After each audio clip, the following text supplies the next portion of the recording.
नमस्कार दोस्तों, स्वागत है आप सभी का आपके अपने चैनल आरके मिक्स एंटरटेनमेंट पर। हमारी आज की वीडियो अगर आप सभी को पसंद आए तो हमें ओम नमः शिवाय लिखकर कमेंट जरूर करें। दोस्तों, वैसे तो साल भर में आने वाली प्रत्येक एकादशी हम सभी के लिए बहुत महत्व रखती है, लेकिन पौष मास में पड़ने वाली पुत्रदा एकादशी का महत्व कुछ अलग मायने में ज्यादा महत्व रखता है, क्योंकि जिन भक्तों को किसी भी प्रकार की संतान संबंधी समस्या हो, उन्हें यह व्रत अवश्य रखना चाहिए। इस व्रत को अगर सच्चे मन से किया जाए तो संतान सुख की प्राप्ति अवश्य होती है। इसके अलावा अगर आपके संतान को किसी भी प्रकार का कष्ट है तो भी इस व्रत को करने से संतान के सारे कष्ट दूर होते हैं और संतान दीर्घायु होती है। दोस्तों, एकादशी का व्रत करने से जन्म जन्मांतर के पापों का क्षमन होता है और पुण्य फल की प्राप्ति होती है। पुत्रदा एकादशी की तिथि पर भगवान श्री विष्णु के साथ ही भगवान श्री कृष्ण के बाल स्वरूप की पूजा भी इस दिन करनी चाहिए।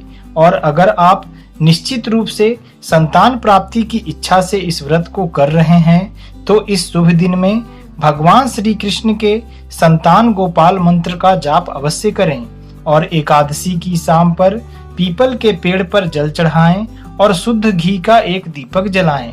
भगवान श्री विष्णु की कृपा से आपकी समस्याओं का समाधान अवश्य हो जाएगा। आइए दोस्तों, अब जानते हैं सबसे पहले पुत्रदा एकादशी के व्रत से जुड़ी कथा के बारे में। प्राचीन समय में भद्रावती नगर में सुकेतुमान नाम के एक राजा राज्य करते थे। उनकी पत्नी का नाम सैव्या था। दोनों पति पत्नी संतान न होने की वजह से हमेशा चिंतित रहते थे। राजा के मन में हमेशा इस बात की चिंता सताती रहती थी कि मेरे मरने के बाद मेरा और मेरे पूर्वजों का पिंडदान कौन करेगा, क्योंकि बिना संतान के पितरों और देवताओं से उरीन नहीं हो सकते। इसी तरह एक दिन अत्यंत चिंतित होते हुए वह इतना दुखी हो गए कि उनके मन में शरीर को त्याग देने की इच्छा उत्पन्न हो गई। किंतु वह सोचने लगे कि आत्महत्या करना तो महापाप है। अतः उन्होंने तुरंत ही इस विचार को मन से निकाल दिया और राजा का मन राजपाट में बिल्कुल नहीं लग रहा था। अपने इन्हीं विचारों में खोए हुए एक दिन वह वन की तरफ चल पड़े। वन में घोड़े पर सवार राजा पेड़ों, पक्षियों और वन के अन्य जीवों को देखने लगे। कहीं उन्हें मृग, बाघ, बंदर और सिंह विचरण करते दिख रहे थे तो कहीं विशालकाय हाथी अपने शिशुओं और अन्य साथियों के साथ क्रीड़ा करता दिख रहा था, तो कहीं मोर अपने परिवार के साथ नाचता दिख रहा था। वन में इन दृश्यों को देखकर राजा और भी ज्यादा दुखी हो गए कि उन्हें पुत्र क्यों नहीं है, आखिर इसका कारण क्या है।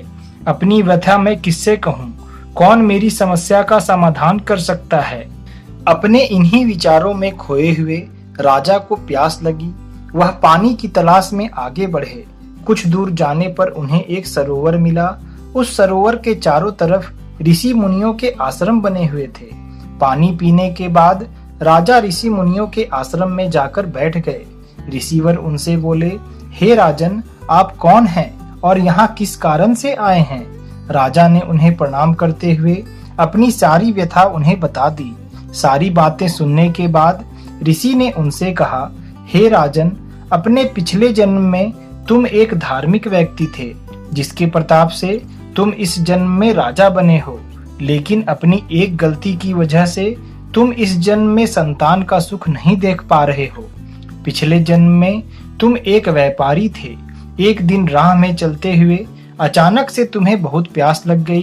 तुम एक तालाब पर पहुंचे जहां चिलचिलाती गर्मी के कारण प्यासी एक गाय पानी पी रही थी। तुमने उसे पानी पीने से रोक दिया और स्वयं जाकर पानी पी लिया।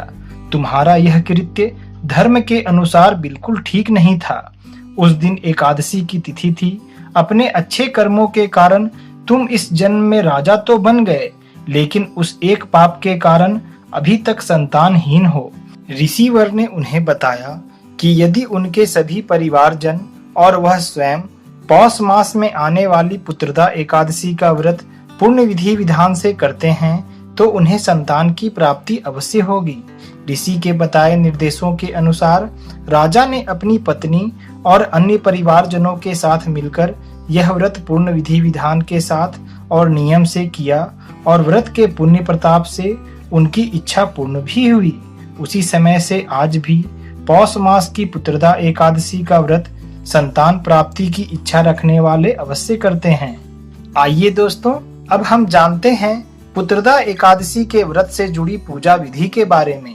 दोस्तों, एकादशी के व्रत की शुरुआत दशमी तिथि से ही हो जाती है, इसलिए व्रत से एक दिन पहले भी तामसिक भोजन का सेवन न करें। इस एकादशी के शुभ दिन में स्नान आदि करने के पश्चात साफ वस्त्र धारण करें और भगवान श्री हरि विष्णु की प्रतिमा के सामने बैठकर हाथ में गंगा जल लेकर व्रत का संकल्प लें। इस शुभ दिन में व्रत का संकल्प करने के पश्चात माता तुलसी एवं भगवान भास्कर को जल अवश्य अर्पित करें। अब अपने घर के मंदिर में घी का एक दीपक प्रज्वलित करें और भगवान श्री विष्णु का गंगा जल से अभिषेक करें और उन्हें पुष्प एवं तुलसी दल अर्पित करें।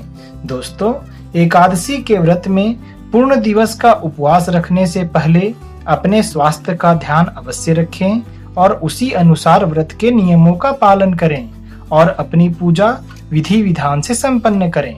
भगवान श्री हरि विष्णु की पूजा में इस बात का अवश्य ध्यान रखें कि आपकी पूजा सामग्री में तिल, फल, पीले पुष्प और तुलसी दल अवश्य रूप से हों। इस दिन भगवान श्री विष्णु के साथ ही माता लक्ष्मी का पूजन भी पूर्ण विधि विधान से करें। इसका बहुत ही शुभ फल प्राप्त होता है। इस दिन विष्णु सहस्त्रनाम का पाठ करें और भगवान श्री विष्णु के मंत्र ओम नमो नारायणाय या ओम नमो भगवते वासुदेवाय नमः का 108 बार या एक तुलसी की माला का जाप अवश्य करें और साथ ही व्रत से जुड़ी कथा का पठन या श्रवण अवश्य रूप से करें।